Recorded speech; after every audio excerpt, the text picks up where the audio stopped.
안녕하세요. 드라마 덕후 떡밥 다람쥐입니다. 넷플릭스 드라마 트렁크 1화부터 4화까지 드러난 떡밥과 충격적인 전개를 정리해보겠습니다. 이 영상은 4화까지 내용을 다루고요. 특히 4화의 마지막 장면은 정말 충격적이었는데요. 지금부터 숨겨진 비밀과 떡밥들을 하나씩 풀어가 볼게요. 트렁크의 배경이 되는 NM은 단순한 결혼정보회사가 아닙니다. 1년 단위로 계약 결혼을 제공하는 기간제 결혼 서비스를 운영하며 고객은 철저한 매뉴얼에 따라 행동해야 합니다. 하지만 정원은 이 매뉴얼을 제대로 따르지 않습니다. 오히려 바람 펴도 되냐? 섹스도 하냐? 같은 가벼운 말들로 인지와 거리를 두려는 모습을 보이죠. 처음부터 이 결혼에 큰 의문을 품고 있는 정원. 그런데 이 결혼이 단순히 계약이 아니라는 점은 점점 드러나고 두 사람의 관계는 예상치 못한 방향으로 흘러갑니다. 한편 형사들은 트렁크에 대한 수사를 진행하고 있었습니다. 강 위에 떠오른 트렁크, 시체가 함께 떠올랐고 한정원은 치조를 받게 됩니다. 사망한 피해자가 트렁크를 가지고 있었다는 사실이 밝혀지며 형사는 물어봅니다. 정원은 와이프 거라고 말을 하고요.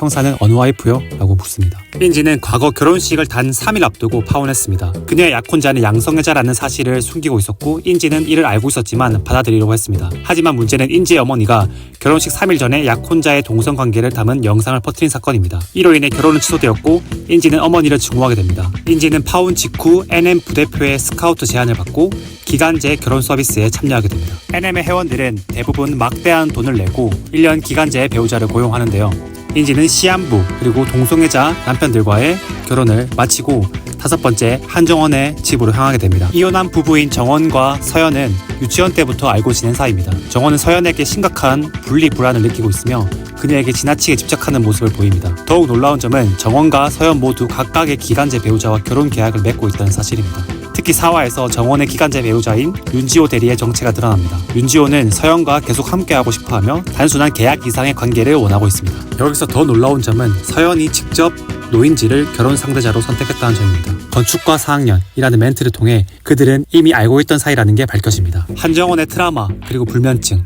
정원은 음악 프로듀서로 성공한 삶을 살고 있지만 과거의 상처에서 벗어나지 못한 채 살아가고 있습니다. 어린 시절 그의 아버지는 어머니를 감시하기 위해 조명에 카메라를 설치했으며 정원은 이를 무력하게 지켜봐야 했습니다. 이로 인해 그는 조명과 감시에 대한 공포를 가지고 있고 엘리베이터를 타는 것조차 공포스럽게 느끼는 행동을 보입니다. 정원은 불면증과 약물에 의존하는 모습을 보이고 불면증에 시달리지만 인지가 집에 온 이후 점차 호전되어 가는 모습을 보입니다. 서연은 정원이 약 없이도 잘 잔다는 사실을 듣고 신경을 쓰기 시작합니다. 이후 정원을 만나 초음파 사진을 건네며 정체불명의 파란 약을 함께 전달합니다. 둘 사이에는 아이가 있었으며 서연은 임신기간 중 아이를 사고로 인해 낙태하게 되었고 이 이유가 둘의 이혼 사유로 보여집니다. 정원에 대한 원망을 가지고 있으며 이를 다시 한번 상기시키기 위해 초음파 사진을 건네준 것이었죠. 한편 인지는 정원이 없는 사이 집 안을 샅샅이 뒤지면서 그가 숨기고 있는 비밀들을 찾습니다. 이 과정에서 트렁크를 발견하게 됩니다. 스토커 엄태성은 단순히 주변 인물이 아닙니다. 그는 끊임없이 노인지를 위협하며 그녀의 삶에 침투합니다. 특히 인지의 집에 몰래 들어오는 장면은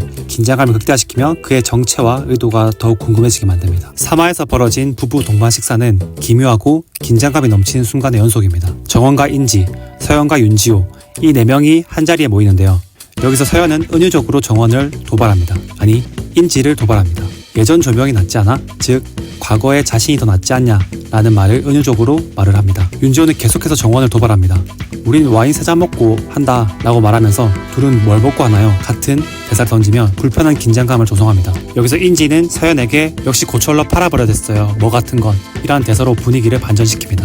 이들이 다 집에 가고 정원과 인지는 설거지를 하다 탱고를 췄던 이야기를 나눕니다. 그러다가 둘이 춤을 추게 되는데 정원이 갑자기 인지에게 키스를 합니다. 이 둘의 관계가 진전되는 것처럼 보이지만 알고 보니 이 모든 장면은 서연이 감시 카메라를 통해 관찰하고 있었습니다. 정원의 아버지처럼 조명에 카메라를 달아 일거수일투족을 감시하는 것이었죠.